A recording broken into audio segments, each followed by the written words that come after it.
I know, you don't like the glasses, but that's where I'm at today. I just want to wear my glasses. I'm out in the sun. I won't make it a habit, but, forgive me for today. But I gotta jump on here and talk about something that happened yesterday when I was working with my one-on-one coaching clients. I have to share this with you because it's so important.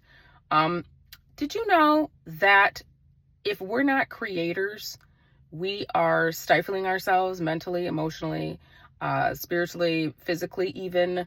That if we don't get our creative side expressed, that we're stifling our joy in life.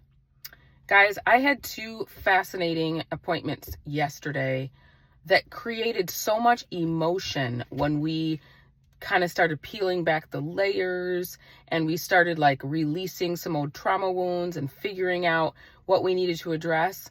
In two of my client cases yesterday, the area that was suffocating was the area called creativity. People don't realize how important creativity is, but if you think about who created us, their other name other than God is the Creator.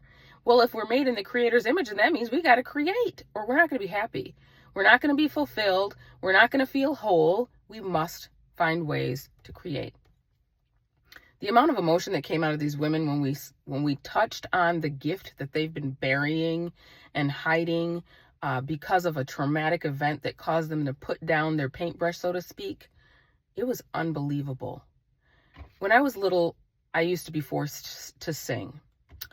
I don't know why I was so embarrassed about it. I don't know if it was that I don't know, maybe I just lacked confidence, or I wasn't real sure about my voice, or whatever, maybe just not feeling like, I liked the pressure.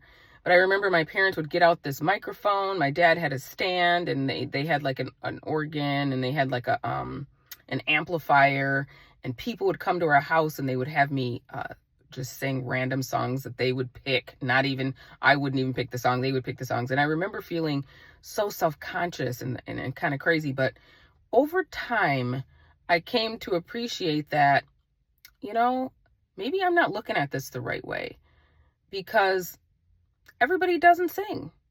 And so if you're given something that you can do, then why wouldn't you do it? If you know how to cook, then you're supposed to cook. If you know how to write, then you're supposed to write. If you are a poet, then you are supposed to share poetry. If you can sing, you're supposed to sing. So I was not looking at that in the right way. And now, whenever there's an opportunity to sing, I happily do it. I don't feel the same way about it at all. But what I noticed about my clients, there was this, the one client, she was a little girl, and she talked about how she felt when she danced. And she would feel so free, and she would feel so happy and so comfortable in her skin as a little girl, and it just brought her so much joy. And she said she just never felt better than when she was dancing. But then something traumatic happened in the family, and for whatever reason, she associated dancing with that trauma or that adverse childhood event or experience that she went through. And she said, I never danced again. Well, now this woman is in her late 50s. And when we talked about the importance of her bringing dance back into her life, she just sobbed, because she didn't realize that when we were working on reversing the trauma wound on her nervous system, we were doing some trauma release work, and all these emotions came out, and she realized that the trauma was tied to the dancing, and that she took away that love and that joy that she had, because it took her back to that 7-year-old moment that traumatized her. When she put that together and realized, I've got this hole inside of me because I stopped dancing. It was just a very beautiful moment. And then a little bit later, I had a different client, and we were trying to figure out, what is going on that's making you so unhappy. And a story came up about a trauma with an old friend who she was in a band with. And so as we started peeling back the layers of the onion and getting to the root of the matter, the crux of it, what is going on here? I said, by any chance, would this girl have had any reason to be jealous of you as a musical artist? And she said, well, I'm not sure. I don't know why she would. I said, do you by any chance know how to play music by ear? And the reason that I thought of it as just because it was something that I used to do as a kid, and it used to really tick my band teachers off. And I had to quit band, and because the notes they kind of confused me. And I'm like, why would I read notes if I can just kind of like bang it out and figure out where the notes would be on my own? Well, she said, I don't know how to read music, but I know how to play music because the music lives inside me. And I'm like, that's it. That's why that band member was jealous of you and was constantly putting you down and making you feel insecure about your music. Not only does this girl play several instruments by ear, needing no music to read, she also is a poet and a songwriter and a singer.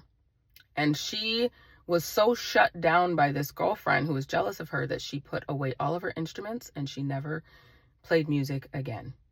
I want you to think about that.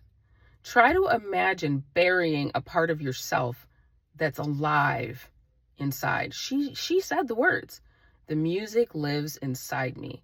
Do you know how much of a gift that is? That's like musical genius.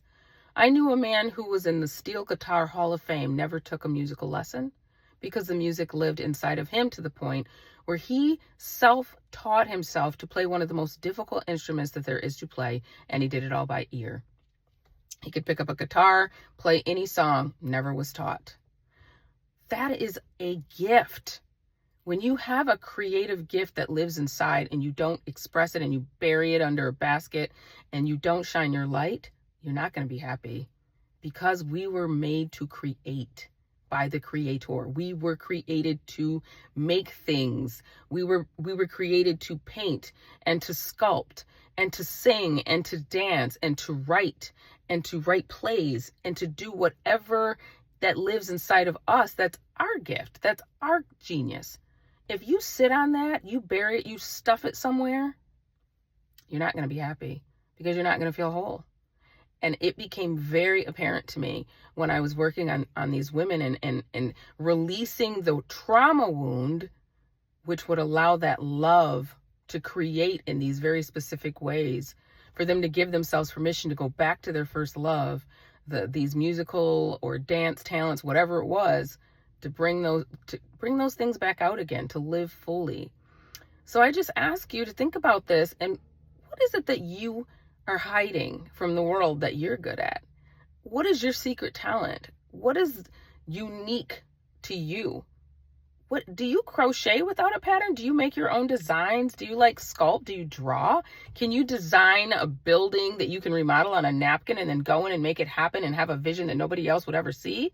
Is that you? Do you know how to design beautiful spaces out of nothing? If you can take a song and then paint what is in the music and make it beautiful to represent the notes that you just heard, that's what you're supposed to be doing. That's your gift. That's your genius. Don't hide it anymore. The hiding is what's making you unhappy. If you want to feel so much more joy, level up your life by creating. That's what I wanted to talk about today. Please put in the comments something that you're good at that maybe nobody knows, and then go do it. We were created to create. Lastly, please don't forget to woosah, because the body can never heal in an agitated space. Talk to you soon. Bye.